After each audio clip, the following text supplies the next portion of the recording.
Hello and welcome to the Bestseller Experiment, where we continue to discover what makes a bestseller and challenge you to start, finish, or publish your book. I'm Mark DeVoe. And I'm Mark Stay. And as always, a huge thank you to our Bestseller Academates and patrons on Patreon. These are the people who support us and keep this podcast on the road. If you want to find out more about the Academy, and you get me and Mr. D's, your personal coaches, and all that wonderful stuff, a great writing community, courses, all that groovy stuff, go to academy.bestsellerexperiment.com. If you want to become a patron and get access to over 120 deep dives, you get them in the Academy too, by the way, pop over to bestsellerexperiment.com/support. And if you become a chart topper supporter, then you get access to those deep dives. And a big thank you to a couple of new patrons this week. Budge up at the back of the bus, everyone. Make room, please, for Irene Hogarth and Jennifer Riddles. Irene, Jennifer, thank you so much for your support. You are absolute champions. To support the podcast, just check out the links in the show notes. Mr. D, how are you today? I am doing great. We've got snow in Canada, Mr. Stay. You can see it out the window. For anyone looking on YouTube, the snow has fallen. And I love snow as a kid. You know, snow, it's like that magical white stuff. You wake up in the morning, it's like, oh, wow, no school today. But, you know, when you live in Canada, people get quite grumpy about snow. It's like, imagine, yeah. In some parts of Canada, they have snow for like 5 months of the year. And they're like, serious snow there, yeah. Not like the snow we got here, yeah. The amount of people I know who've done their back in shoveling snow, like you would not believe. And it's so, yeah. So I'm hanging in there. I'm still the Brit in the magic of the snow of Canada. Well, in the UK, we've got grey. Is that a thing? We've got totally. Grey. That's UK weather. It's grey or cloudy on a good day, right? Yeah. Lots of grey. Oh, but what isn't grey is a very special week that you've had, Mr. Stay. You've had a big week, haven't you? Oh, I'm an old man. I've turned 50. I'm officially 50-arian or whatever. Yeah. Happy birthday, sir. How does it feel? I'm invigorated. I'm just getting started. I mean, the last time I looked in the mirror, I felt about 32. So it's, you know, and I know people have asked about this. I am still meditating. You know, I'm doing it. I'm doing just little bits every day. It's very chill, usually mid-afternoon, just when everything is getting a bit too much, you know. Yeah, that's a good time to do it. You know, it's all groovy, baby. Yeah, it's all right. Brilliant. It's brilliant. And it's kind of mad, isn't it? Like decade birthdays. Everyone's had them. At least if you're over 10 and listening to the show, you've had one. And I flip-flop with decades. It's weird. Like I mourned my 30, like turning 30. 30 was hard. 30 is the hardest. What is it about? Like you don't know that when you're a teen, but when you hit 30, you kind of like the 20s is like that magical period in your life where you're just like, you know, you've got a lot of people have like, you know, no kids, no mortgage, none of the kind of the things that kind of tie us down in life. And I struggled with 30. 30 you start thinking I should have done something by now. Yeah. You know, why am I further along? I should have achieved something. And I remember saying that to Claire, and she said, well, you're happily married with 2 kids. I said, apart from that. Yeah. Of course, it goes without saying. Exactly. Yes. Well, yes. Exactly. So, yeah. And then 40s was like, I found that was a good one. And then 50s for me, because I turned 50 just a little bit before you, Miss Stay. Just very quiet, didn't I? Yeah. But 50s. Okay, leading up to 50s, it was like, I can't quite get my head around it. It just like, because when you're younger and you think of someone turning 50, you think, that's really old, like that. But what I thought of, the way that I flipped my entire being around it, is I was thinking, you know what? How about taking the angle of just being so grateful to have had those 50 years? And it's like, if you come from that perspective, it's like everything else is a bonus. And then I started thinking, it's great. I'm loving it. And literally within, I think it was on my birthday, it was leading up to it. I was like a bit kind of like, ooh. And a lot of our friends in the same school year as us checked in with them when a lot of them have been turning that decade birthday. And a lot of them just don't want to talk about it. They're like, yeah, better left said, you know, it's just, I love it, mate. They're shoving it down. So I love the fact that you're embracing it. And it's a good check-in in life, isn't it? Yeah, no, like I said, I feel like I'm just getting started. The other thing is 50 isn't really old anymore. It isn't. I reckon everyone says, right? We're eating better. You know, I put it down to the fact that they stopped putting lead in petrol when we were kids, right? Because when growing up, if you saw like an actor or a rock star in their 50s, they all look like Keith Richards or Zelda from the Terrorhawks, you know? Whereas now we're fairly smooth, you know, Fountains we moisturise. Of youth, aren't we? Yeah, right? exactly, yeah. It's all that, because they stopped putting lead in the petrol, yeah. But do you know, it is interesting. My gran, who was an amazing woman, crazy story. She gave birth to my mum when she was on the run from the Russians. Wow. In 1945. She was fleeing Prussia and she was in bomb shelters and she was carrying my mum. So I'm kind of like a kind of a knock-on effect, if you like, from someone that survived that, which is incredible. And it really, like, with everything happening in the world right now, that really like hits home for me. But my gran, she turned 101 on Friday last week. 101! Wow. So happy birthday, Ormi, in Germany. I know you don't listen to this podcast because you don't know what a podcast is, bless her. But she's living that lovely life of, you know, she doesn't have all of the trouble with computers and blue screens and phones running out of batteries. She's just like, you know, isn't that amazing? 101. And what an accomplishment that is. I think that's even more impressive than turning 100. Like, obviously, but when you think about it, we make such a big deal about turning 100. But there was another lady I knew locally. She died just recently before her 109th birthday. And I remember having a conversation with her when she was about 107. And I said to her, what's the secret to life? What's the elixir? Like, how have you, because she looks like she was, I'm not kidding you, she looked like she was about 80 when she was 109. Unbelievable. And I said, what are the three things that you would share with me as the elixir to like a long life? Classic DeVoe question. Classic DeVoe question. Yeah, I'm there with my notebook, right? I'm going to share this with the world. I'm going to get this information. And she had three things. You never guess what they are. Well, you probably guessed two of them. The first thing was walk every day. Right. She said, laugh a lot. And the third thing she said was oatmeal for breakfast every morning. I was like, okay, I'll make a note of that. So I started eating oatmeal. But do you know what the thing was? Is I looked at her and she was radiating life, even in her final years. She was joyful. She didn't look like she had aged to 109. Like she looked, like I say, she looked about 30 years younger. And she always had this lightness about her. She always had this lovely smile, and she just embraced life. And I think that's the secret. I think if we can kind of let go of so much of the crap that honestly is not that important, it really isn't. I mean, as we talk, my dad passed away recently. I sat with him on his deathbed and I was thinking about all of the things that we worry about. And it's like, it's not important. So much of it, some of it is really important and some of it is very serious. But honestly, about 95% of it, we can just let go of it. It's like we will not worry about it in next week, let alone in 5 years from now. And it is absolutely true. And I think that kind of positive outlook in life. I've known elderly people who couldn't wait to die, you know, and were just so miserable about it. Oh, but it's so sad. And I can understand that though as well, because it some people can, you know, it can be a real challenge and a struggle. But but it's I'd love. Yeah. I think we make a choice when we get to about 50. maybe this is our moment, Mark. Maybe this is our moment. Maybe we should just. I'm desperately thinking in the back of my mind, how do we tie this into writers? But I think this is all very relevant. No, I think it's all relevant. It is a truism that the older you get, the less of a crap you give about other people's the things you thought that were important that you worried about in your 20s and 30s. What other people thought of me. That kind of thing, you don't care about that anymore. You really don't. Let go of stuff. And you start living fearlessly, a bit more fearlessly, and it's absolutely true. And from more about mid-40s well. onwards. When you let go of stuff, you're actually allowing yourself to let go of the burdens of some of the things you're dragging along in your kind of like backpack of life that you're having to like. And for me, it's about letting go, simplifying as much as you can. I'm big into simplification right now. God, that's a huge thing for me.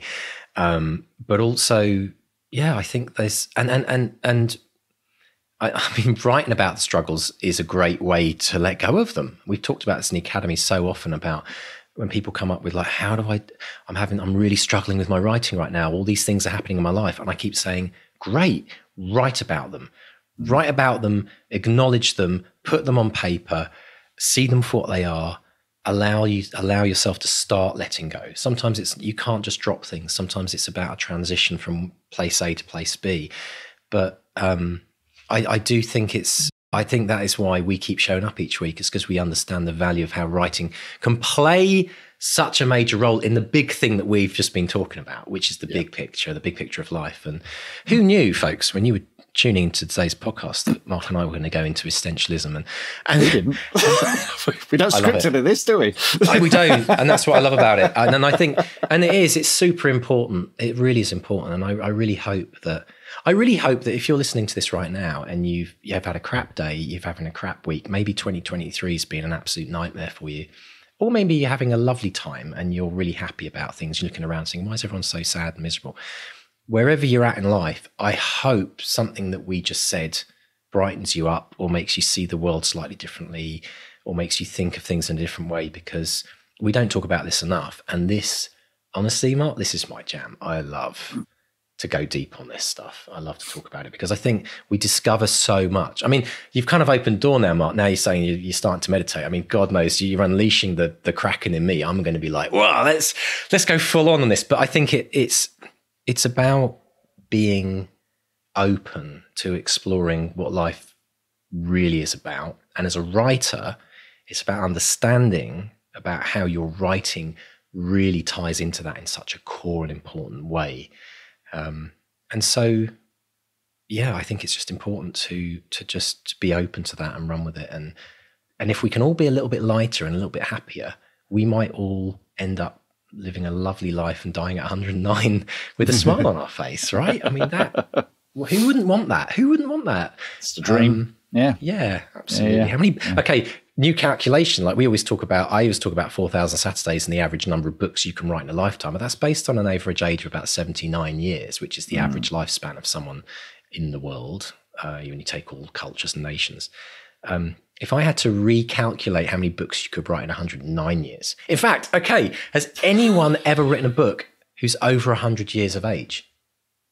And if they have, and if you're alive and you can tell us, or if it was your grandparent, or if it was I want to hear about people that wrote books in a very, very kind of like in their very last decades of their life, but really, people that really made it a long way. I'd love to hear about what they wrote about and if it ever got published. What's the book that's been written by the oldest person ever alive? I don't know the answer to that question, but it must be out there somewhere. Yeah, I was chatting to someone at the RNA Awards who was well into her 80s, and she felt she was just getting started. So and there's a lot of people that get started in their 80s. And another question: do we have someone in their 90s who's just starting writing? Has someone discovered this podcast like in their 80s and 90s and been inspired to write? We want to hear from you. Tell us about what you're up to. That'd be really fascinating as well. And because you would totally inspire everyone out there. All those people who are saying, oh, I'm 50 or I'm 40 or I'm starting too late, I'm 60, it's too late to start a new career or a new hobby. There's someone out there who's probably writing in their hundreds right now. Brings a whole new meaning to the 200-word challenge, right? Anyway, let's dive in because we've got a humdinger of an interview today. Like firstly, let's say it's so lovely to have a children's author on the show. We've had a number of children's authors, but there's a lot to be learned, even if you're not a children's author, from this interview, isn't there, Mark? Tell us about our guest this week. Yes, Matt. Talk about feeling young and feeling used. Matt describes it as arrested development, which I feel like I have myself. But Matt Brown is the author of such wonderful children's books as the Compton Valance series, which is about a boy who creates a time machine from a 13-week-old mouldy sandwich. He also writes the Dreary Inkling School books, and he's done The Mab, which is a retelling of the Mabinogi, which might be one of the oldest written stories in the history of Britain. Matt was also a TV presenter, notably on Nickelodeon, and he's a podcaster, but don't hold that against him. We discuss the worst rejections you've ever heard, how he works with illustrators and editors, the influence of TV comedy on his writing, and farts. Farts, for some reason, come up a lot in this conversation, which will probably tells you all you need to know about myself and Matt. So, yeah. Brilliant. So hold your noses, folks, and enjoy this incredible interview with the absolutely lovely Matt Brown. Matt Brown, welcome to the Bestseller Experiment. How are you today, sir? I'm really well. I've just had some porridge. I've got a coffee on the go. And all is sun shining. All is well with the world. Very, very. And I see that you were recently voted the greatest writer ever in the history of the world by Stockport Grammar School, knocking Shakespeare into second place. That must have been quite a day. It was. I mean, we all saw it coming, I think. It's just funny. I love telling that when I go into schools. I tell to incredulous teachers and kids that I've been voted the greatest writer in the history of the English language. Fantastic. It's good. It looks very good on the CV, I've got to say. I'd love to talk about the books and the wonderful books and series that you've got out there, and then go back to sort of where it all started. Yeah. And then at the end, I'm going to ask you a very unfair question, which you're under no obligation to answer. But let's start with... Yes, we should have a general election. Yes, okay. Was that it? Was that the question? Let's start with Compton Valance, which is about a kid with a time-traveling sandwich, which, as I understand it, was an idea that you were convinced had been done before, which made me think, you know how Paul McCartney, the yesterday just arrived and he was convinced that someone had written it already. Was it like that? Well, I mean... Are you bigger than the Beatles as well as better than Shakespeare? I'm thrilled with the comparison to yesterday. I think that in terms of my writing life, there have been...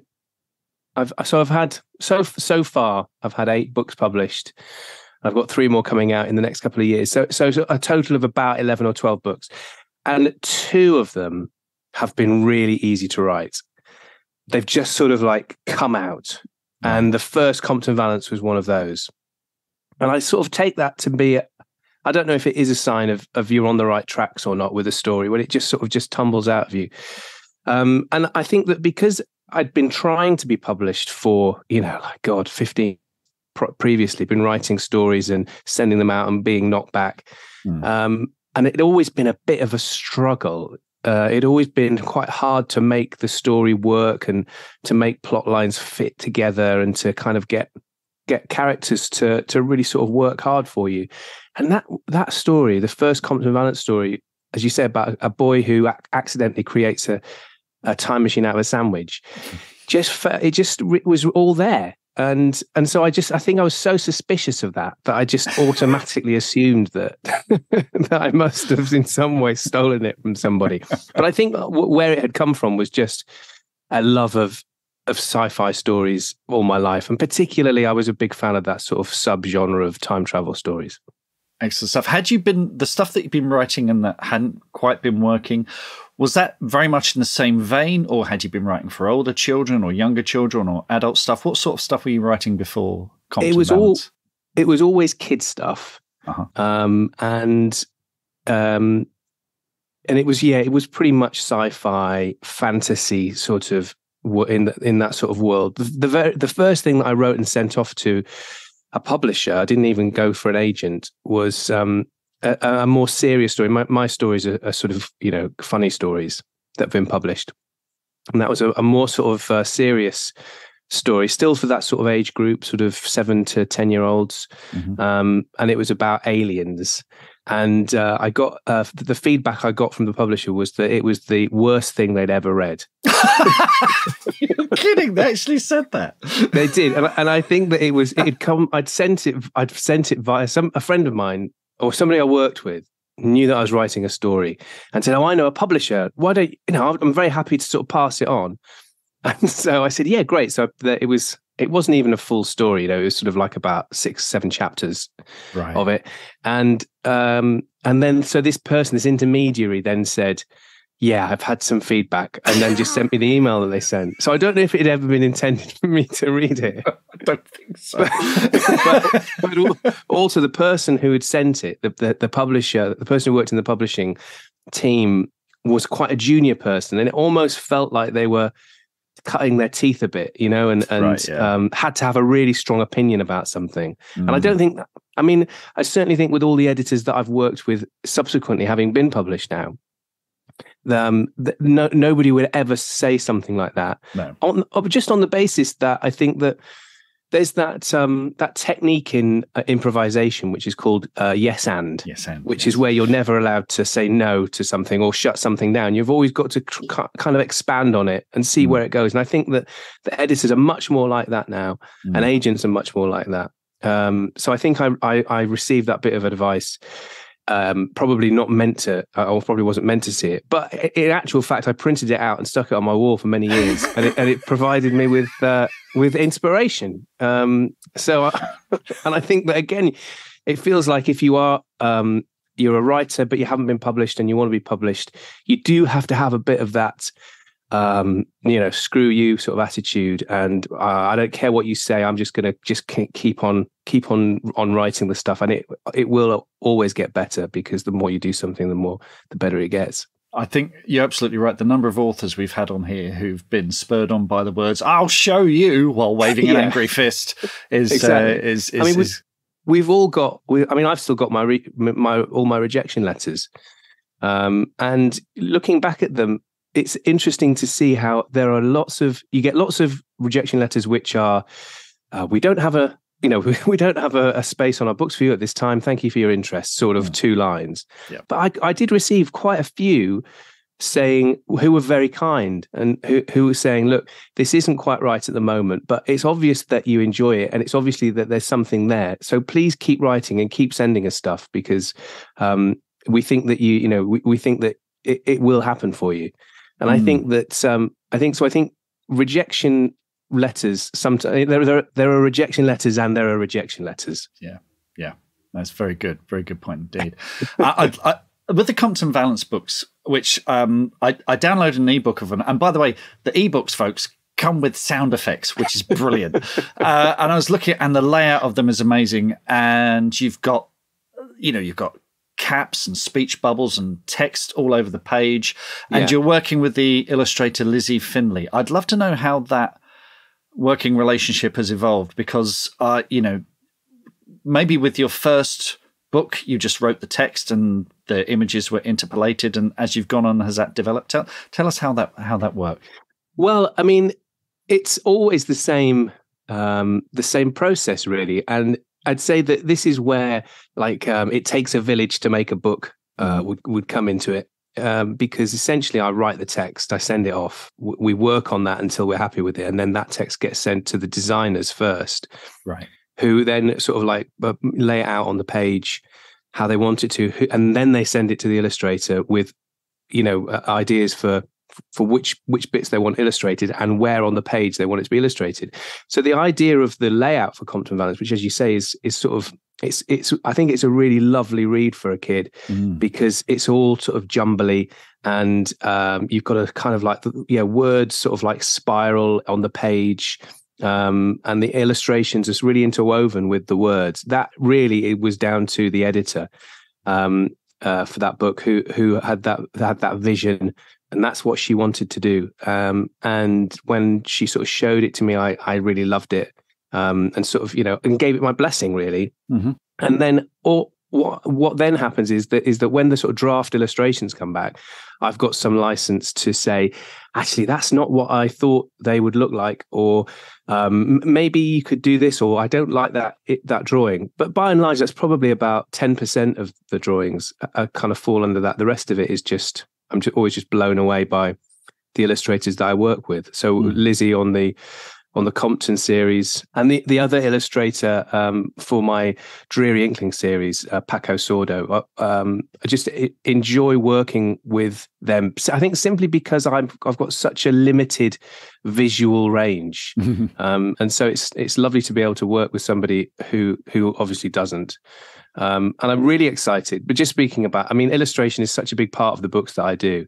And I've got a series coming out in September this year, brand new series, brand new characters. And the illustrator is Flavia Sorrentino, who most recently, to my knowledge, or the thing that I knew her from was P.G. Bell's The Great Brain Robbery books. Right. And she's brilliant. So it's really nice to be able to work with someone who is visual, because I am so unvisual, I think, in the way that I work.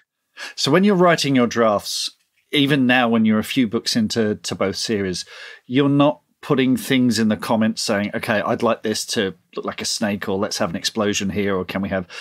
You're just concentrating solely on the text. Solely on the text, yeah. And it's funny because my editor for this latest book series that's coming out, which is called Kevin the Vampire, by the way, is...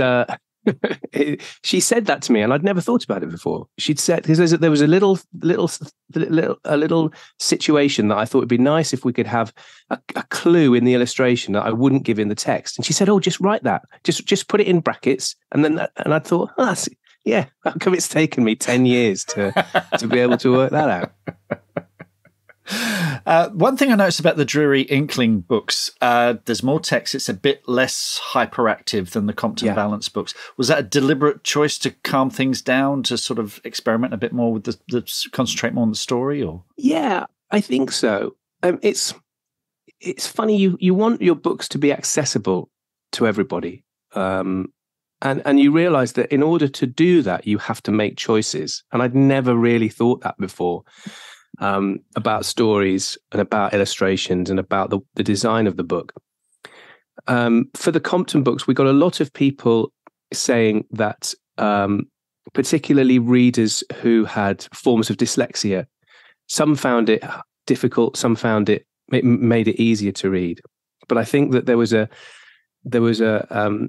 sort of a sense that we wanted to make it as easy as possible for everybody, for as many people as possible to read. Mm-hmm. And so the font, they sort of tested the font out. It's a slightly different, I don't know what the font is, but it's a slightly different font. And there is more text on the page probably, but still not a lot. And I think that, and also I wonder as well, I mean, I have had this problem more recently with, and it sounds like something so stupid, but the price of paper has skyrocketed recently. So we've just done an edit, a sort of an unscheduled edit on this new book because the price of paper is so high. We needed to cut about 2,000 words out of the story. Really? And that's simply because foreign markets were saying, we love the book, but there's just too many pages at the moment. So it's prohibitive. It would be prohibitively expensive for us to do foreign editions of it. So I wonder whether things like that I didn't know at the time may have had an impact on the design of a story or the illustrations that they use.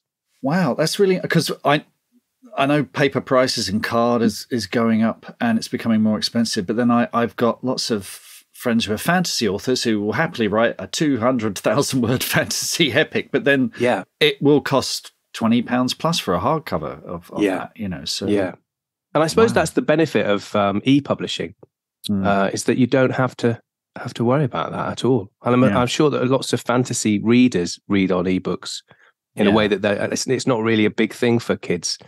So books are still the way that they get their stories. Very much so. And do you have an idea of the kind of balance of your readers? Are there more boys than girls? And what sort of child do you have in mind when you're writing your books?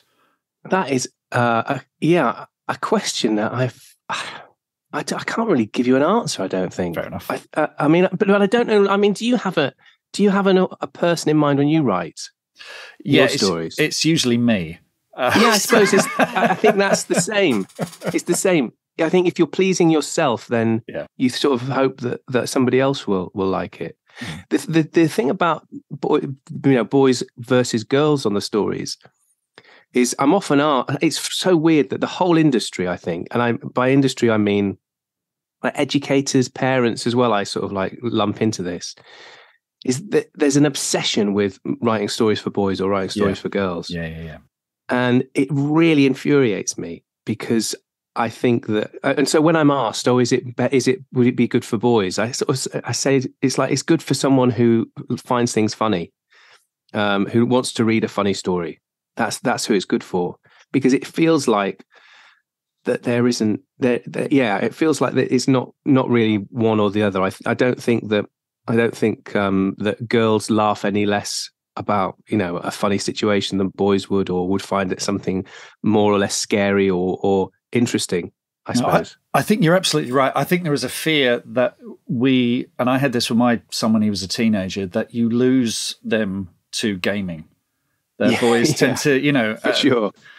When my son was a teenager, he was playing Grand Theft Auto. That's what a brilliant parent I am.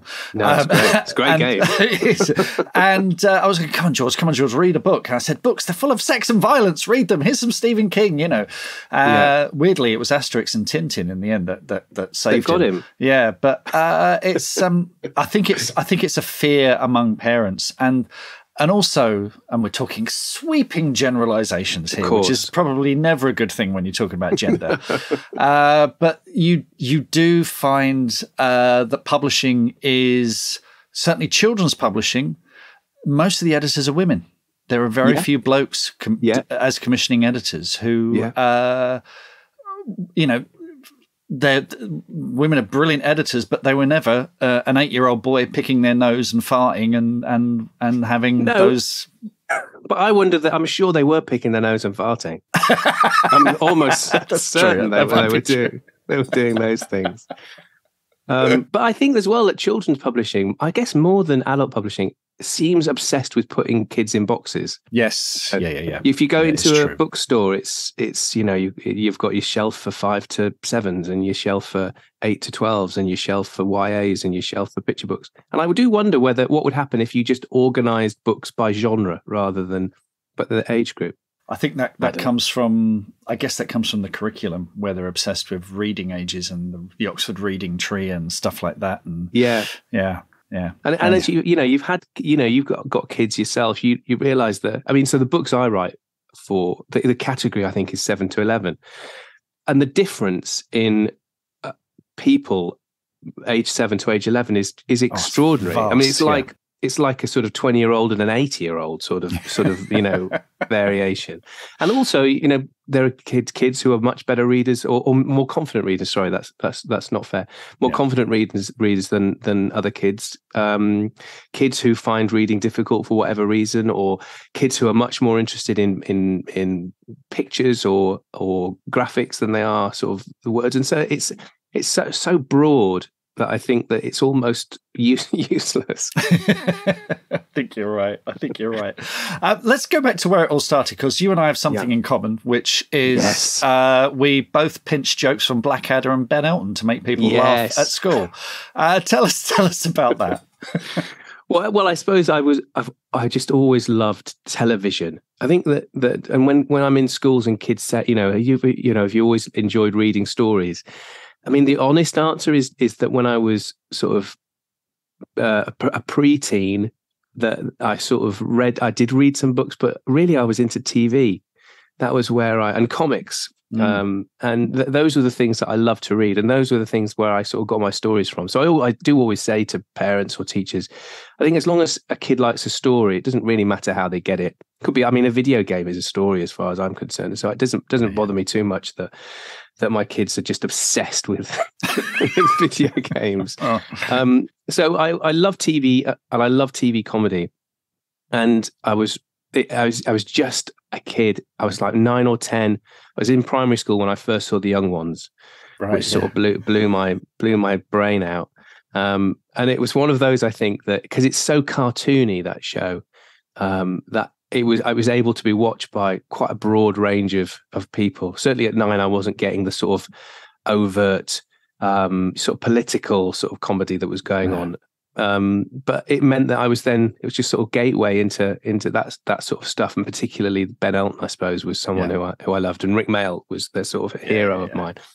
And even now, I mean, in the stories, I find increasingly that I've always got in my stories an old woman, and the old woman, whenever I sometimes do the audiobooks for mine, and they always sound like Rick Mayall doing George's Marvelous Medicine from Jack and Ori when I do them. So I think those things are so sort of vital to your creative life. Those experiences when you're in your sort of preteen and early teens. And I still love using them, and I'm sure you can recite entire episodes, absolutely, The Young Ones and Blackadder, even though I've not watched them for 30 years. Yeah, No, I can absolutely. I mean, the young ones, you were talking about comic books as well. I mean, the young ones is almost like the Bash Street Kids go to university. You know, it is. It has that anarchic comic strip kind of energy to it, which when you're a kid, it's great because they're smashing stuff, they're farting, it's talked a lot about farting this episode, so it has that kind of normal human function. Exactly, yes. So yeah, it has that kind of comic strip behavior, and you're right, it's only when you come back to it as an adult you think this was really, really very political as well. Yeah. It was, and so some of the stuff that so I used to watch it with my parents because they found it hilarious, and I found it hilarious, but for completely different reasons. And it's I suppose it's that thing of that they often talk about The Simpsons in that way, don't they? As being something that can work on for two different audiences at the same time. And I sort of like to think that in a funny way, my books do that. I often imagine the parent reading them, and they will get the sort of there'll be some subtlety sort of jokes in there, along with the sort of more broad brushstroke stuff that I hope that they get something out of it as well. Absolutely. I think, as a parent who spent every night reading to one child or the other, you had your own favorite books, the ones that you could. Yeah. And I remember the Horrid Henry books. I mean, I worked at Orion and we sold the Horrid Henry books, and there were some lovely little gags for grown-ups in those as well that worked really, really well. Yeah. So yeah, how aware are you of that? I mean, we're talking about you're writing for yourself to please yourself, but how aware are you of the parent as perhaps the conduit for your stories? Yeah, I mean, not too much. I try not to think too hard about that, and often I think in certainly the first draft, I go slightly over the top in terms of the jokes being a bit near the knuckle. Right. And knowing that they might get, or I've learned that if you chuck enough stuff at something, then some of it will get through. Right. Do you know what I mean? So you can, and there'll be battles to be fought with your editors about a certain joke, but you can kind of like say, okay, have that one, take that one out, but leave that one in. Yeah. And there's it's really fun. I think about this a lot. There's a book that I wrote called Aliens Invaded My Talent Show, which is about a group of school kids whose talent show in their school is sort of ruined by some aliens who are visiting. And there was a joke at the beginning where I'm setting the scene about this character called Eric. Eric Doomsday is his name. And I wanted him, he's not a popular kid in the school, and he's a bit alone. And in the beginning, I sort of try and demonstrate this by saying that he's never had any post. He never gets any post. And I can remember that being a big thing when I was a really kid. Big thing. Like adults get lots of post. You never get any fun posts anymore. It's all bills. No, it's all bills. But I just love the idea of getting post. And so Eric never gets any post. But then I say, but he did get something once that was it was sort of he accidentally opened something that was for his auntie, and he spent a terrible sort of 20 minutes thinking he was 6 months pregnant, and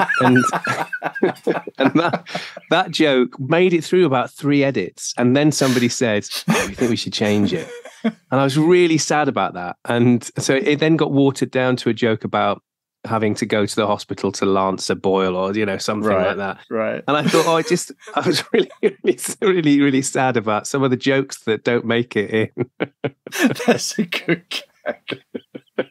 I thought it was great. I'm just trying to imagine the parent reading that.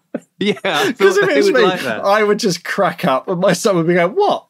Yeah, exactly." And maybe that's because that was the reason it was taken out. Maybe because they thought it wouldn't make sense to a kid. I think that was the note, that it would sound a bit weird for a kid. To a kid.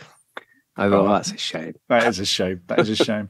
Because again, going back to the young ones, and I think Python did this as well, they would put in one massively outrageous joke that the censor would go, no, that's going.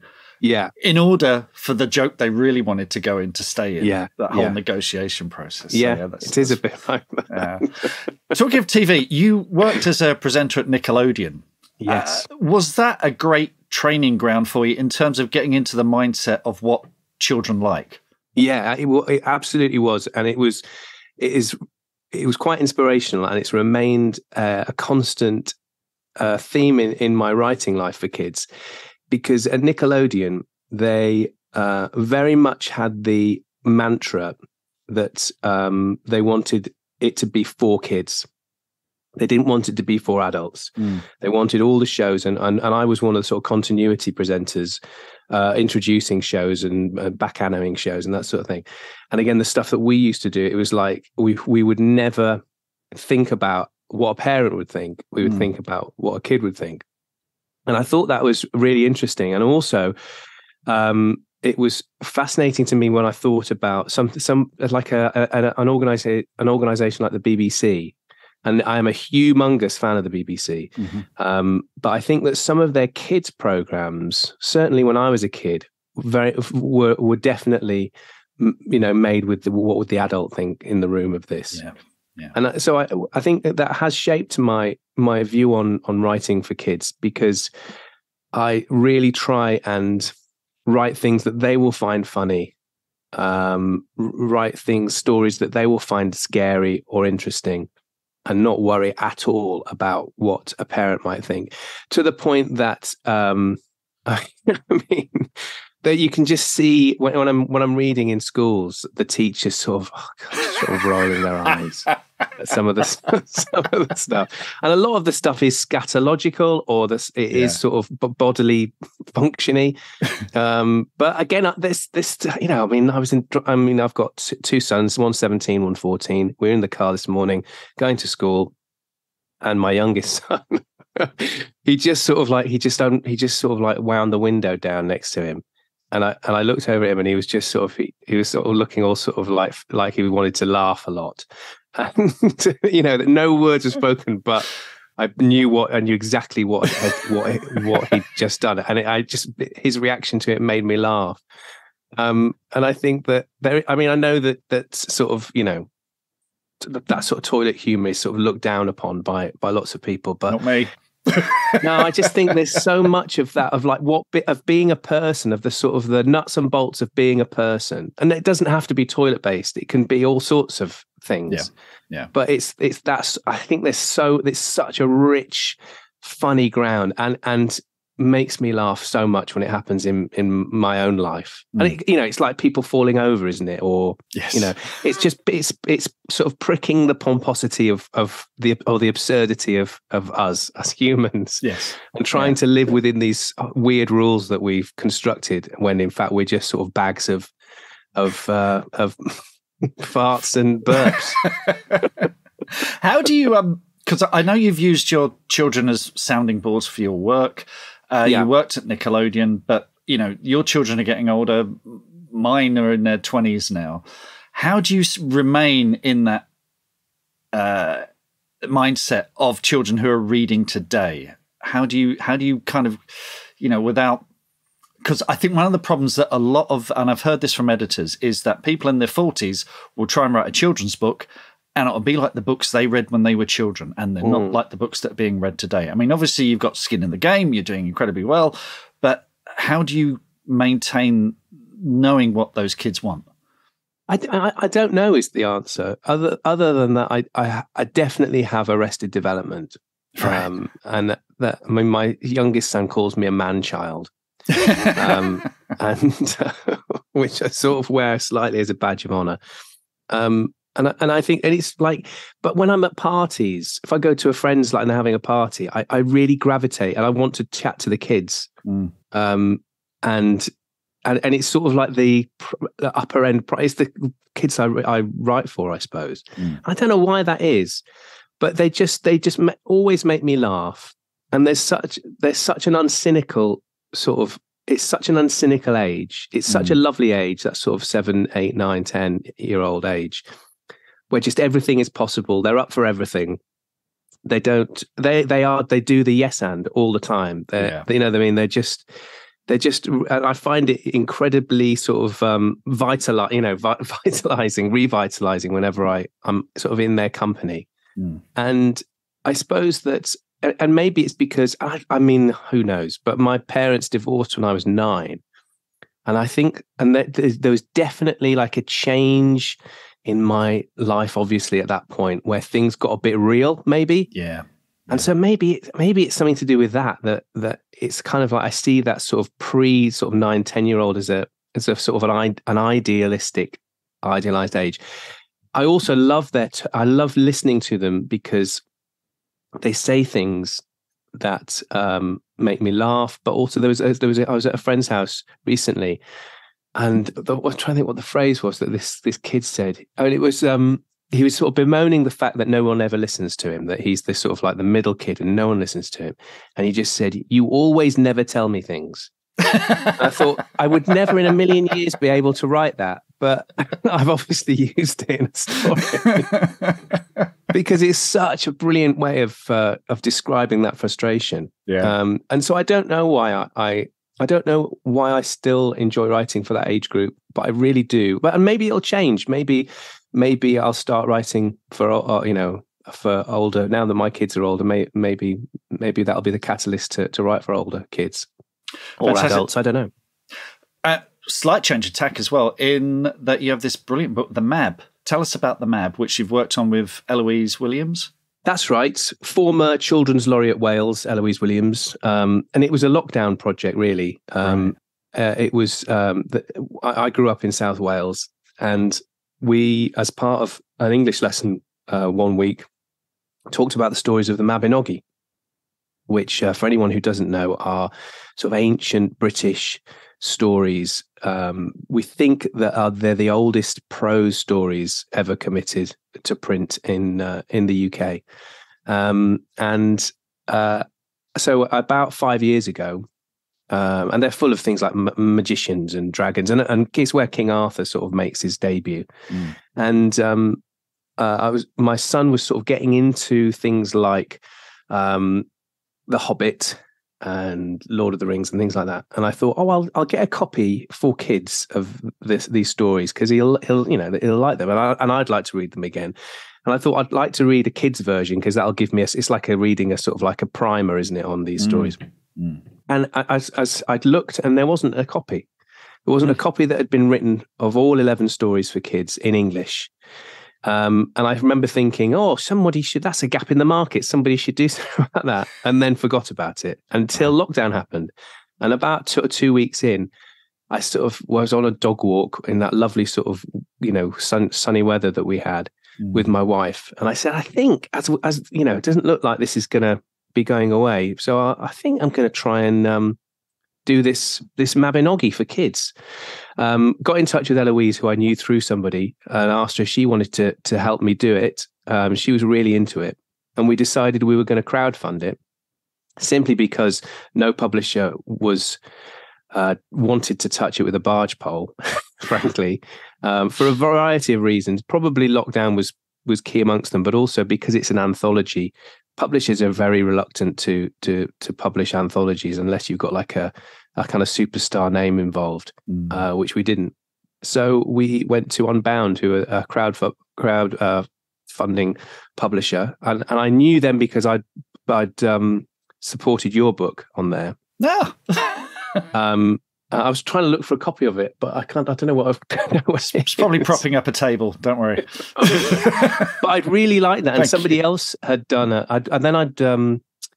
I'd supported somebody else on it, and I just loved that idea. For anyone who hasn't seen Unbound, it's great. They produce really high quality, interesting projects. But the thing is, you get to kind of be part of the journey, and that was a lovely thing. You get to the authors update you on how it's going and what stage they're at, and all of that sort of stuff.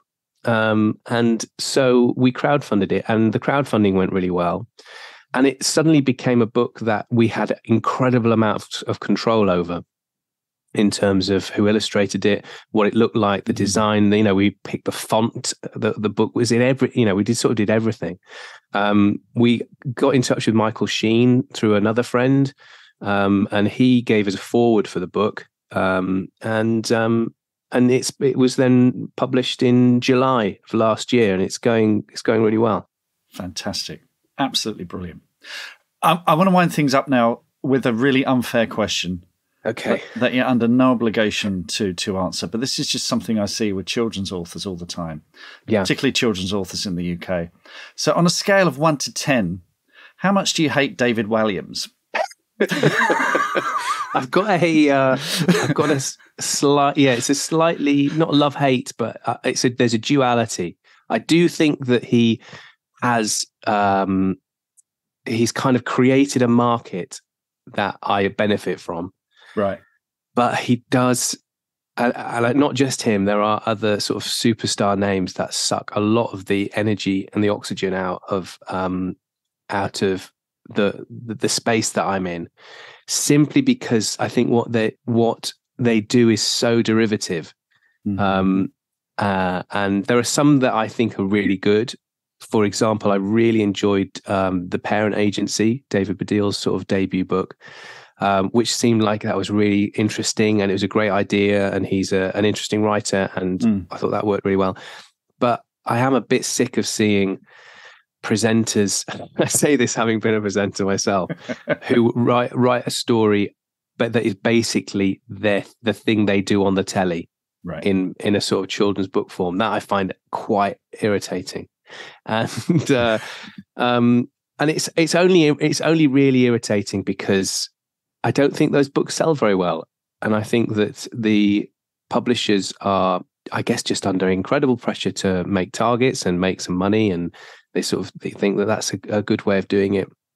And I think that it's very difficult then for other people to get in bookshops. It makes it a very competitive, proposition. I think it's, I mean, I worked for a publisher, and I worked for, we sold Orion Children's for a while, and Horrid Henry was the big priority. So for us getting Horrid Henry into supermarkets, into W.H. Smith's, where there's much less shelf space, it's very competitive. You pay a lot of money to get on those shelves as well. There's a great expense there. But it, as you say, for the casual, it tends to be the aunt or uncle who goes, what shall I get the 7-year-old for Christmas in terms of books? And it's just an easy thing to go, just give them that. That's it. Give them a David Walliams or whatever. Whereas, there's a lot more out there that people just don't know Totally. about. I mean, I remember being in my local Waterstones, and there was 2 people, a mum and a kid, in the kids section, and I was sort of like watching them, like taking notes. Look at those books. Look at my books. Look for my books. And the kid was really enjoying his time, just sort of like, picking books out, looking through them. And eventually the mum was obviously incredibly rushed and time pressure. And eventually she just pulled out, I forget if it was a David Walliams or a Roald Dahl or something, and said, look, we've heard of him. Let's take this book. And that's the book that they bought. And I imagine that must be the same up and down the country. Yeah. Also as well, I mean, most people, I think, buy books through Sainsbury's or supermarkets, as you say. Yeah. And if you go into a supermarket, even the really big ones, the range of children's book they've got that they have is tiny, and it's like, and of the 100 books they've got, you're right, like 40 of them will be J.K. Rowling, 40 of them will be Roald Dahl and David Walliams and a couple of others, and I don't know what the answer is, but I think it's just worth, if you're a parent and you're listening to this, there are so many amazing children's authors out there who don't get the time or the recognition that a David Walliams or a J.K. Rowling or a Roald Dahl will get, but their books are just as good, if not better. Very good answer. Sorry to put you on the spot there, Matt. Matt, thank you so much for speaking to me today. You mentioned Kevin the Vampire. When will we see Kevin the Vampire? Kevin the Vampire is going to be released in September 2023. It's a story about a carnival of monsters. And Kevin is the son of the owners, who are vampires, and they travel to a town that hates fun things, and want to drive them away. So it's a really funny story, but it's been great because it's the first kind of complete world that I've ever created. Usually my sort of monsters inhabit the real world, but this is a completely new world. And I obviously think it's the best thing I've ever done, and would love it if people would go and buy it. Fantastic. Can't wait. Maybe you can come back and talk to us about that at the time as well. Would love to. Brilliant. Matt, it's been an absolute joy, and great to speak to you, and hope to speak to you again soon. Yeah, thanks for having me, Mark. What are your writing dreams? Finishing that book, quitting the day job, Becoming a best-selling author? Well, over 4 years, we've studied the advice of over 300 best-selling authors who've collectively sold over 500 million books. And we are excited to announce the Bestseller Academy. If you're ready to take your writing to the next level with accountability, craft, and coaching, your bestseller dreams are now only a click away. To find out more and apply, visit bestsellerexperiment.com/academy. That's bestsellerexperiment.com/academy. So, Mark, before this interview, we were talking about people reaching a wonderful old age and the joys that they experienced in their later years. Matt absolutely, for me, sums up just an incredible person who's so young at heart, who still has that childlike magic and like badge of honor. You know, he talks about this badge of honor with his son being called, like a grown-up kid. And I think it feels like that's such an important element to have if you want to be a successful children's writer. You need to remember what it's like to be a kid and still embrace that inner child that we all have in us. And most of us like shut down because it's far too, silly to be like, childish or childlike in your older years, right? I think it's absolutely essential. And you're right. So many of us get that knocked out of us, usually at school. You're told, grow up. Well, what do behave yourself and grow up, or man up as guys, or you hear those man up, and you're like, whoa, hang on a minute, it's like, So I think it is absolutely essential, and it's difficult to grasp it back once you've lost it as well. It's once you've done that growing up, once you've lost that instinct, because I don't know about you, but I remember in the playground there was this intense competition to be the funny one, and to be first with a gag. I do remember that. Yeah. Everyone I knew at school had a really, really sharp wit, really, really funny. And it's fascinating. I say a few years ago, it's about 10 years ago now. I went to a friend's wedding, and like Claire knew me and my friends, all my teenage friends, when we were teenagers. So she knew what we were like. But when we went to this friend's wedding, we reverted to being those 16, 17-year-olds again, with the fart jokes and all the rude stories and everything else. Yeah. And their wives were looking at us as if to say, who is this person? Who's this person I've married? What are you doing? Why are you behaving like this? And Claire would just say to them, no, this was what they were like when they were teenagers. So it's weird. It's still there. We can probably tap into it. I don't think it's ever too late. It's there. But if you want to write kids' books, it's essential. You've got to tap into that point of view. I think it's very much like many things in life, and that is like using a gym analogy, or like, I don't know, doing press-ups. Like if you try and do a press-up after 10 years of not doing a press-up, it's like, oh my gosh, my body's not working. But if you stick with it and, you think, well, if just do one press-up a day, and then 2 weeks later, I feel like I can do 2 now. And then, a few months down the road, you might be able to push out 10 or 20 press-ups and then maintain that. I think it's something that we can, if we consciously want to get it back, I think we can allow ourselves to go back there. And I think one of the great things about becoming a new parent, so for all the new parents out there, that experience of being allowed to play with Lego again, that experience of being able to sit with your child and watch some old like TV show that you used to watch as a kid, stuff like that, it just helps loosen you up a bit. And but I would love to be able to, I'd love to hang on to that for the rest of my life. I'd love to hang on to the joy of, because children are just brilliant. They're just like, so they're just out there. Just they say what they think. They have this incredible imagination where they can dream and be anything they want. And I'm thinking, God, if we could have a little bit of that and tap that in, drop that into us as adults about our writing. I mean, it sort of taps into what we were saying earlier. I think I'm getting that back now. The no filter. One of the great jobs, we had some people over at the weekend for my birthday and everything. And my great nephew came over and he's 5. And we were sitting doing Lego together. And it's just one of the great joy. The two of us just sitting doing it. And I had the instruction book and I was asking him to get pieces and what have you. And it was just, that there was no rush, there was no hurry, there was no thinking, oh, I've got to do this later. You were just in the moment. I think that's what kids are. Yeah. And it's not just about going back and remembering stuff that you enjoyed when you're younger. It's about remembering that point of view of being 2 foot shorter than everyone else. If you watch, Spielberg is good at this as well. You watch Spielberg's movies where there's a child protagonist, the camera is lower. So E.T., Close Encounters, whenever there's a child, the camera drops down here to this height. So you're seeing it from that child's perspective as well. Wow. So, it is, and Roald Dahl was very good at that as well. We're going to talk about him in the extended version. We're going to come back to that.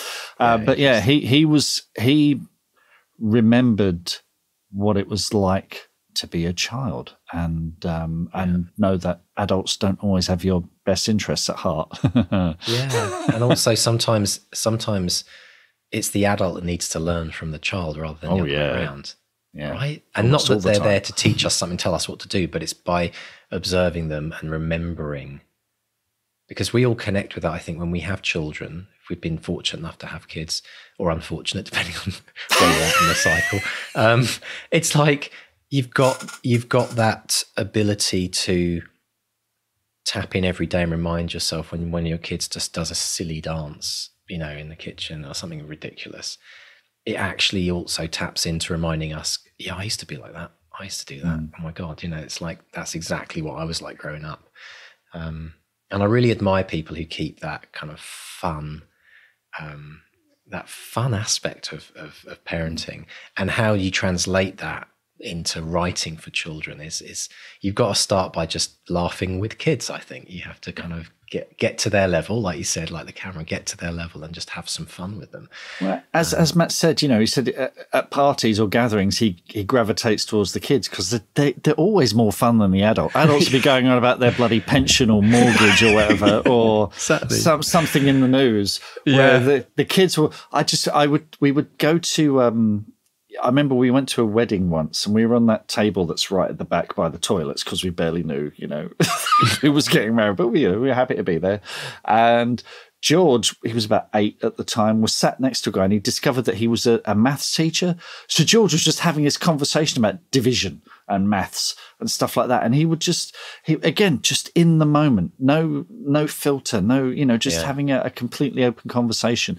And that ability just to walk up to anyone and talk to them and have a chat and just ask them about who they are and where they are in and what they're interested in, and do you like this, and not afraid to ask questions as well. Because this Lego thing that I was making with my great nephew was a rabbit, and Lego do this thing where every year they bring out a little model based on the Chinese. So they've had the year of the ox and the year, and this is the year of the rabbit. So and I was explaining, it's the year of the rabbit, that kind of thing. And he was looking at the other Lego models we've got on the shelf, and he said, so it's the year of the rabbit, year of the tiger, year of the witch. There was just a Lego model of a witch, and he said that, and it had never occurred to me before, and it was just, and immediately I'm thinking, that's a great title for a book. Yeah. But it's that thing of just observing things, seeing them as they are, which again, we lose that. We lose that sometimes. We have these filters. We get blinkered. We definitely get. Yeah. I was listening. I dropped the kids off at school today, and I was listening to, I just turned on this random radio station, and it was a local radio station in Vancouver, but it was kind of I think Hindi was the language. And I just left it on. I thought, this is brilliant. I don't understand a word, but it was just so amazing. And I realized just how blinkered we can get when we forget there's entire other ways of communicating, ways of, and different cultures. And, you can very easily forget. I think also, Mark, without going down the rabbit hole with this, but like with COVID, we've all become a lot more antisocial generally, and more used to this isolation. And when that happens, it's easy for us to forget that there's this much bigger world out there, and there's a lot of things that we can forget when we kind of get very myopic, if you like, in the worlds that we've been living. And I think we're all trying to break out of that right now in a very kind of like unruly way in many ways, but it's fascinating. But as a writer, I guess that what I love about the writing aspect is it it encourages us to keep thinking about that bigger world and thinking about other cultures and thinking about the ways people do things differently as characters in our stories. It keeps us kind of, it's amazing really, but it really keeps us kind of real in many respects. Whilst we get this kind of closing in and this isolation that so many people have experienced. So one other thing that I thought was interesting that Matt said, I can't think of a writer that we've had on the show who's gone from being the worst ever writer to the best in the world. I think these stories, the way these two stories fitted together, I know, absolutely brilliant. I think it's such a great experience for any writer to hear Matt's story. I mean, as much as we jest about it, but very, very real for him. Like to hear those words, it's the worst thing they'd ever read. Like, oh my gosh, like, how do you deal with that? I mean, that makes a 1-star Amazon review seem preferable, doesn't it? It's like, I'll take that over, the worst writer. But the fact that he's written so many books, I think it's a testament to his character that he pushed through from that. Well, as we've said many times before, you can't please everyone, can you? Yeah. And as Matt said, it probably wasn't intended for him to read because he was going through a mate who had a mate at a publisher or whatever. And it was probably written by someone at the publisher who was kind of young and trying to prove themselves or whatever. Yeah. But that is a swift kick in the nadgers, isn't it? I mean, that is... but I'm sure, though, I don't want to speak for Matt here, but, I've had reviews like that, where people say this is the worst thing ever. Never goes away. Again, you're never going to please everyone. So it has to be water off a duck's back after a while, It's practicing for pushing it onto them rather than owning it yourself. Oh, yeah. It's their world, right? It's exactly how they see the world. But it could actually, and the reason why this is really important to focus on is that there are people out in the world that might have got that email with the first thing they ever put out there, and that just killed off their love of writing, and that's a real sadness, because we should never stop doing what we love and what we're passionate about just because somebody else doesn't like it. It's a bit like a classic case, a really, really easy analogy is music. And I always say this to people, like I said, if someone doesn't like your music, I said, that's okay. That's absolutely fine, because if you actually said to them, like if you were, say, you did reggae, for example, and someone said, oh, I can't stand this, it sucks, it's awful. But if you ask them the question, well, what do you like? And they say, well, I like death metal. Then, oh, well, it's bloody obvious. Of course you won't like reggae if you like. And so, we forget that it's actually about taste and it's about people's preferences, and people are allowed to have their preferences, and the world would be a very boring place if everyone only read thrillers, or if everyone feels like everyone only reads thrillers, but do you know what I mean? Like, it'd be a very boring place if people didn't have like all these. I mean, think of Amazon's like sub genres. There's like something for everyone, right? And it's okay. Let's celebrate the diversity. Let's celebrate the fact that people don't like our books.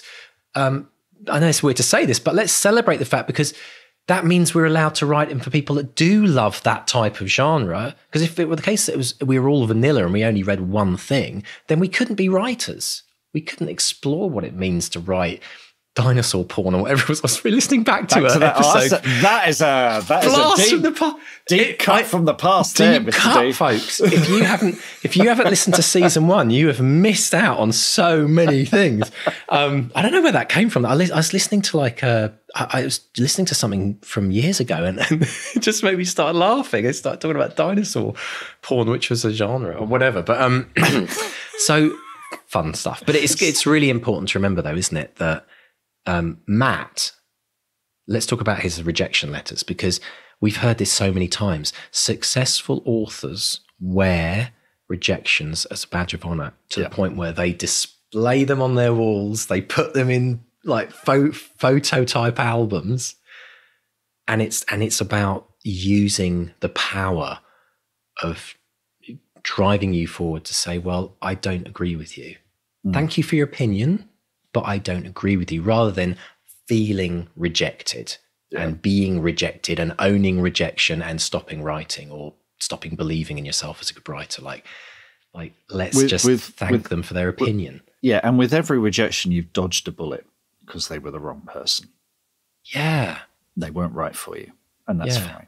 That's Imagine you went on a first date with the worst person you could ever imagine living with for the rest of your life, and they didn't like say no thanks, and they just went, yeah, let's do this. Like, what would your life be like? Really? So yeah, you're absolutely right. You've got to just run with it and love it and say, great, I got rejection. Another notch on the bedpost, right? Okay, mixed up analogies there, but yeah. my mixed metaphors are on fire this much. Let's also talk about a saying that I love that Matt said. He said, it takes a village to create a book. And I think that's never truer for an indie author. I mean, very much a published author, but like when you're being an indie author, you are like the mayor of that village, aren't you? You're the mayor of the town that's having to like corral everyone. Whatever way you publish, it takes a team. Absolutely takes a team. I mean, Matt, in children's books, when you're going through a traditional publisher, you've got editors and illustrators and designers, and you've got, all kinds of people pitching in, and you've got international publishers and editors as well.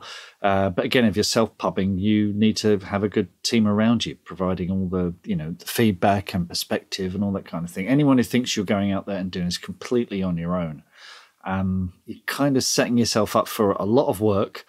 You could be setting yourself up for a very hard time ahead. So embrace the team around you and get them all on board. And I appreciate some of it might cost money, which you might not have, but then we know lots of indie authors who have reciprocal arrangements with beta readers now for readers and editors and all that kind of thing. So it's all possible.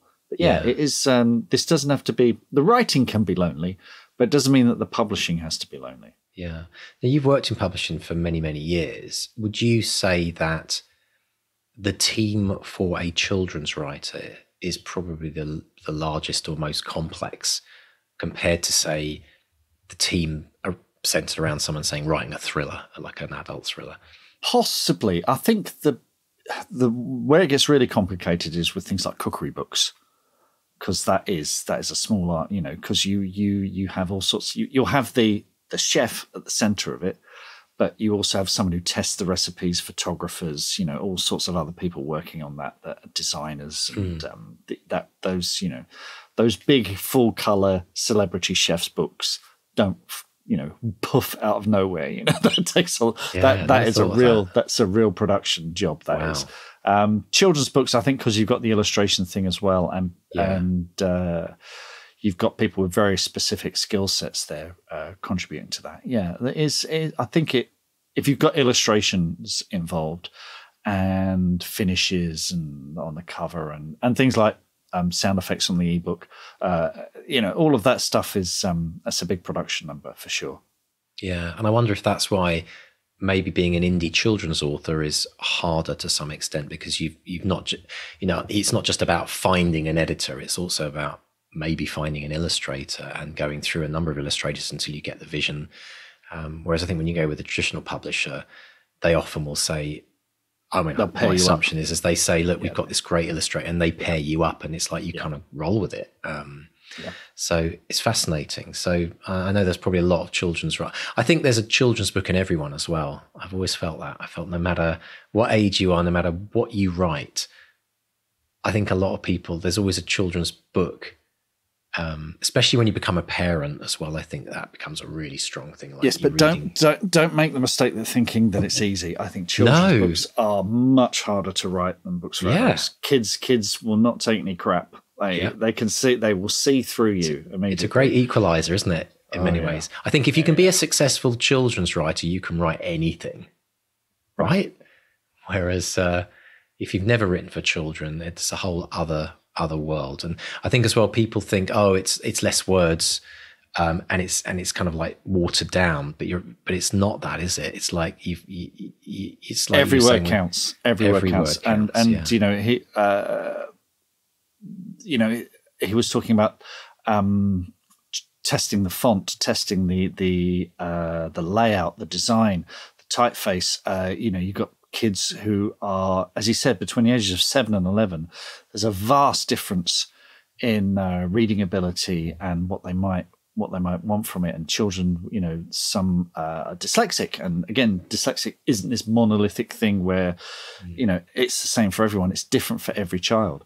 So it's, by its very nature, you have to be willing to try out all these different things and experiment with these different ideas when writing for children. It's it's the toughest gig in town, I think. It is. I know that writers in every genre and category think they are the worst done by. Because you speak to crime authors, we haven't got romance authors, but I think children's authors probably have more reason to gripe than writers in any other category. And again, we'll come to that in the extended version. We will. And just to flip that, though, on the counter to that, there's the most reward, I think, as well. When you see a child's eyes light up, or they're talking about a book that's about their favourite writer, I think, there's a huge reward as well. That's why people do it, because, it's incredible to... I don't know why. We're going to talk about Roald Dahl in the extended, but I was thinking about Charlie and the Chocolate Factory today. And just this magical feeling I had when I was reading that book, like the illustrations, and as a child, just disappearing into that world. And I just reconnected with that feeling a couple of days ago when I was reading about Roald Dahl in the news. And so let's talk about that in the extended. And if you would like to join us in the extended, we're going to also talk about the challenge of expensive printing, like when are too many pages in your published book. We're going to talk about from writing for children. We're also going to talk about writing for parents or adults too. And we're also going to deep dive on something really important, which is relevant to every single author, whether you're a children's author or otherwise. Who are you trying to please? We're going to jam around that for a while. And then I've got a question for Mark about ebooks and sound effects, because I didn't even realize that was a thing. So Mark's apparently he's going to tell me all about that. So if you're interested in any of that, and just as a mini bonus, by listening to the extended podcast, you are supporting this podcast, which means we can keep doing this and bringing you more of this stuff. So even if it's just to help the podcast out, help us pay for the editors on the show, and keep bringing this to you each week, please subscribe to us. You can do that by going to bestsellerexperiment.com/support. And if you're going to join us in the extended, we'll see you on the other side. Well, if you've just skipped the extended, you've missed out on a very interesting discussion. Oh my gosh, Roald Dahl. Yeah, if you've got any interest in children's books, if you've got interest about censorship, if you've got interest about making sounds with ebooks, the cost of producing books, we've just covered it all in like about 30-40 minutes. So do join the extended. But Mark, let's dive in. What's been happening on social media this week? Got some lovely stuff on social media this week. So Steve Gowland, who's a member of the BXP team on Facebook and long-time supporter of the podcast, because every weekend, every Sunday, we have a little roundup of what have you been doing, what you got coming up next week. And Steve said, I've been busy. He said 8,372 words in a little over a week, and had huge fun writing today. The most enjoyable thing is I have 2 new fictional characters added to the story, a pair of shopkeepers, both called Mark. Yes, you guessed it. In the next big writing trend for 2023, exclusive to the BXP community, the 2 Marks, Stay and DeVoe, are living, breathing characters in my latest book. I can't tell you what part they play, but they appear in Chapter 5, imaginatively titled The Great Bollocking.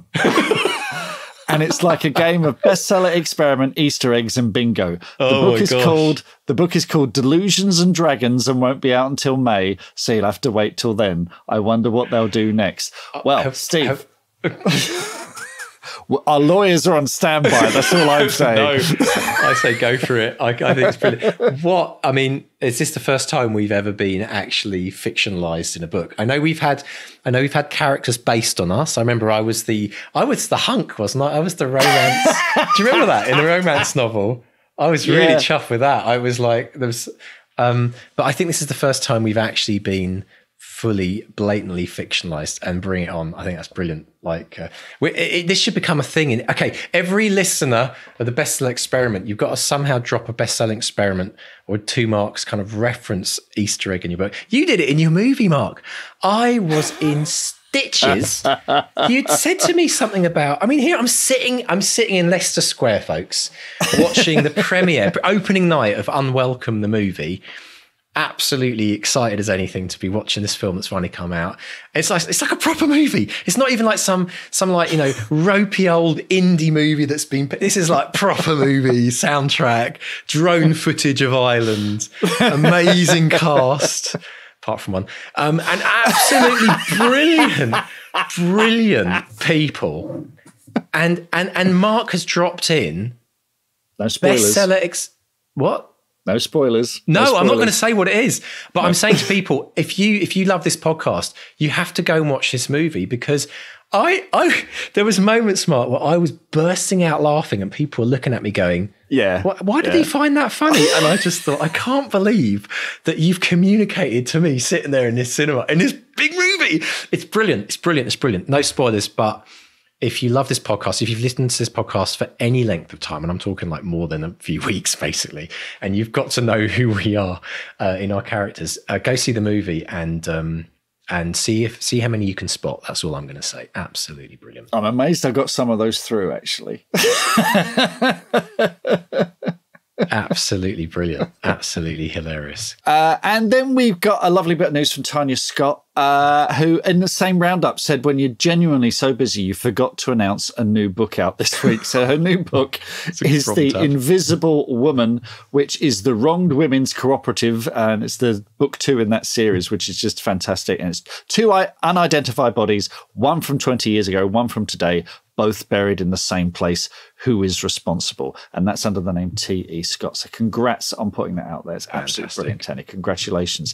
And then, well, we got a poetry corner moment, haven't we? We had an email, because you asked for poems, didn't you? I did ask for poems, yeah. And I was dismissively saying, well, it's difficult to become a bestseller if you know, to be a poet. It's really, really hard. So Sarah Zyman got in touch, and her poem, Rumours, has been highly commended in the Caterpillar Poetry Prize, which is wonderful news. But it just seemed perfect with Matt's episode this week with children's fiction and Roald Dahl and everything. So Sarah sent us this poem, and she's given us permission to read it out on the podcast, and this is just wonderful. So this is Rumours by Sarah Zyman. They're crossing our class from the front to the back. I heard it from Amit. He heard it from Jack.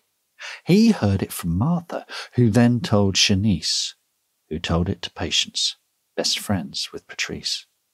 Patrice then told Hannah, who said to Adele, the storks paid a visit to Mrs. Patel. I wondered to Eddie, a stork has been seen? Is that like a heron? But what does it mean? Eddie just shrugged and whispered to Jake, who then told the lunch queue, it's not a mistake. You can ask anyone. That's what I heard. Poor Mrs. P was attacked by a bird. What bird? An eagle? Could it be her pet? I heard a crocodile. I saw the vet. She fought off a tiger. I heard she bought 3. I know the story. No, listen to me. Everyone shouting a hullabaloo. Mrs. Patel left to open a zoo. A laugh from our teacher. Her name is Miss Trent, and she came to teach us when Mrs. P went. Good heavens, children, what is it you've heard? Fighting with tigers attacked by a bird? There's no need for worry, no cause for alarm. Her baby arrived. She's come to no harm. A lovely, sweet baby, no claws and no beak, delivered quite safely the end of last week. Let's clear up these rumours and make lovely cards to send our good wishes and fondest regards.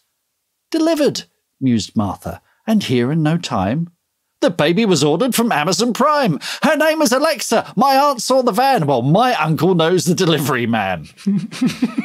Brilliant. Sarah, that is absolutely fantastic. If you want more of Sarah's poetry, which is just absolutely delightful, do check out her website, sarahzyman.co.uk. I'll put a link in the show notes. You can check that out. Sarah, thank you so much for sharing that with us. That was absolutely brilliant. That made great my way day. to end the podcast. It's fantastic. Great way. Absolutely, folks. So, folks, thank you so much. And if you would like to get in contact with us, there's many different ways, which Mark is going to tell us. Yes, okay. You can, go to bestsellerexperiment.com. There's a contact tab there. That's how Sarah got in touch with us. You can go to Facebook, which is Bestseller Experiment, or Twitter and Instagram is @bestsellerxp. And if you've enjoyed the show, subscribe, rate, give us a review, tell your friends, stop random people in the street, anything that will get people listening. And thank you. And thank you as always to our editors, Dave and JD. Absolutely. And if you would like to create the habit of a lifetime, don't forget the 200-word challenge. Sarah actually told us that the 200-word challenge has been a massive help to her in terms of getting her focusing on her writing as well. So great to hear that feedback as well. So join the merry band of many, many, many people who are currently banking their words every day. And you can do that by going to 200wordchallenge.com, 200wordchallenge.com. And we always say this, but if you'd like to join Mark and I in the Academy and have us as your coaches, then pop along to academy.bestsellerexperiment.com to find out more. Mr. Stay, a very happy birthday week for you, a very happy 50th year for you, or 51st year. That's always the bit that throws me. You're actually already done the 50th year. I know, right? But very happy returns, many, many more trips around the sun to you and to everyone else. What does many happy returns mean? Returns around the sun is a year. Is it? Yeah, apparently. When I heard about it, I thought, interesting. See, someone I worked will in correct publishing. us if it's wrong. Returns are a bad thing. Returns are when the books don't sell. They're never happy returns. They go back to be pulped. Smoke damaged, or they haven't sold. But if you are having a birthday this week, a very happy birthday to you. And if you've just had a birthday as well, congratulations. And embrace that year, that extra year that you've now got to enjoy and celebrate life. And thank you so much for celebrating life with us on this podcast. And until next week, folks, it's a goodbye from Mark 1. And a goodbye from Mark 2. Goodbye. Bye.